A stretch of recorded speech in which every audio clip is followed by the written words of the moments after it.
that was a little simple blues riff in E, trumpet key of F sharp, which is not a key that at first blush lays really easily on the instrument. Something you have to practice. So the point of this lesson is to encourage you to learn how to play something simple in every key.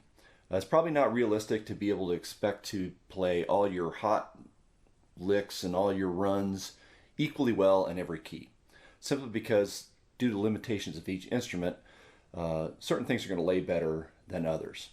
And you can spend a lot of practice time trying to hone those in all the weird keys, but some things are just going to sound kind of clunky. So I don't think it's really a real efficient use of limited practice time to try to play everything in all 12 keys. Having said that, though, you do need to play something in each key. Think about Dave Sanborn, phenomenal alto saxophonist. He has made a very successful career playing very simple ideas effectively, cleanly, and well.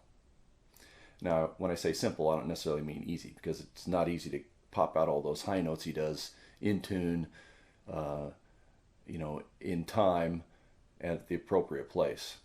But his ideas, nonetheless, are simple ideas. I'd say 95% of what he plays is blues scales or minor pentatonics.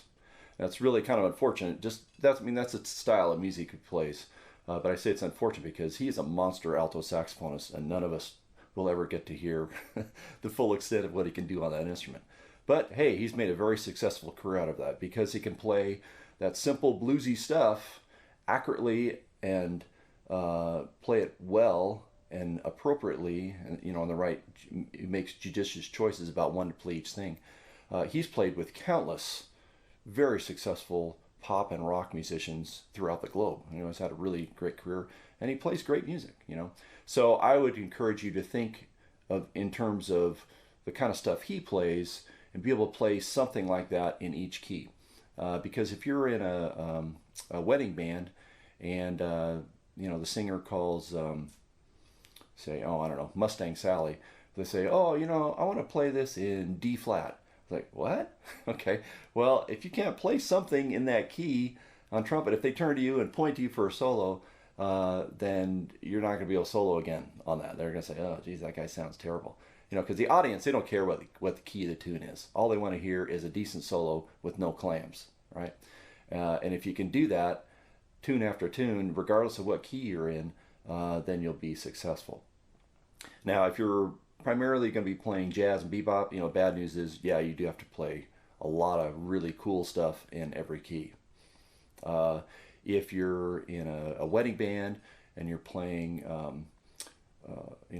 Great American Songbook type tunes, Body and Soul, Girl from Ipanema, Night and Day, those are primarily going to be the flat keys. F, B flat, E flat, A flat, maybe some C. There's some exceptions that you're going to hover around those keys more than anything else. If you're playing what are called jazz standards, then you ought to know the tune in the original key it's played. Because if you're sitting in or playing with a band and somebody calls Donna Lee, they're not going to call that and say, let's play it in the key of D, right? That's going to be an A flat every time somebody plays it, right? If you go on a band, you step on the bandstand and somebody says, let's play Giant Steps, but let's do it in A flat, then just walk away, right? Because that guy's not trying to make music, he's just trying to prove something. If you're playing primarily with top 40 or rock bands, tunes that are driven primarily by guitar chords, then you got to concentrate on sharp keys. Guitarists love to play in E, A, D, G, B, and you have to be able to play something in those keys if you're expected to, if somebody wants you to play solo, you got to play something and play it cleanly without clams, right? So the idea here is play something, even if it's simple, but play it well in each key. And it can be different things in each key depending on what lays well, but you have to be able to step up to the plate and play something nice, and then you'll be able to make some money on your instrument. All right, hope that helps. See you next time.